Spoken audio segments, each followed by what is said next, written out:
Welcome to Critical Communication News. Today is Friday, the 12th of September. My name is Leilon Sedaldin.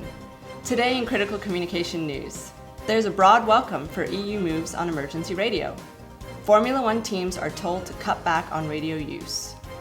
The US Fire Service is worried about encryption. UK regulator Ofcom is tweaking licenses for RayNet radio hams. And boffins at Stanford have made a radio chip the size of an ant.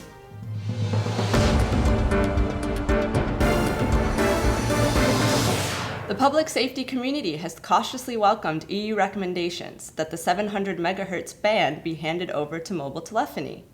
The industry is hoping that 20 MHz of that band will go to critical communications, as it is in the United States, but the UK remains adamant that its own new emergency network will be built within existing allocations. Formula drivers will have to rely on their own skills behind the wheel, following a ban on pit crews giving specific advice over the radio link. Crews will still be able to talk about strategy, but race bosses have written to all the F teams to remind them that drivers, quote, must drive the car alone and unaided. U.S. fire services around Washington, D.C. are worried by the Capitol's fire brigade decision to switch to encrypted radio communications.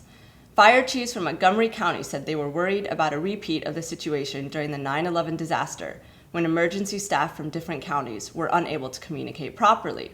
He said he would not allow his crews into Washington unless the situation was fixed. UK regulator Ofcom might change the rules covering amateur radio users to clarify the role of RayNet. RayNet volunteers set up emergency radio cover, often using their own equipment, but under the existing rules, amateurs are only permitted to communicate with each other. The regulator has proposed modifying the license so RayNet users can speak to anyone they need to.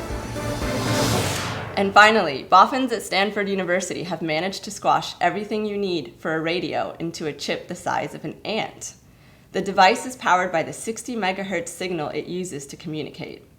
The boffins hope the tiny chip will be the missing link in the Internet of Things, or connected smart gadgets everywhere, because of its size and its very low cost. Thanks for watching and have a good weekend. We'll be back on Monday with more news.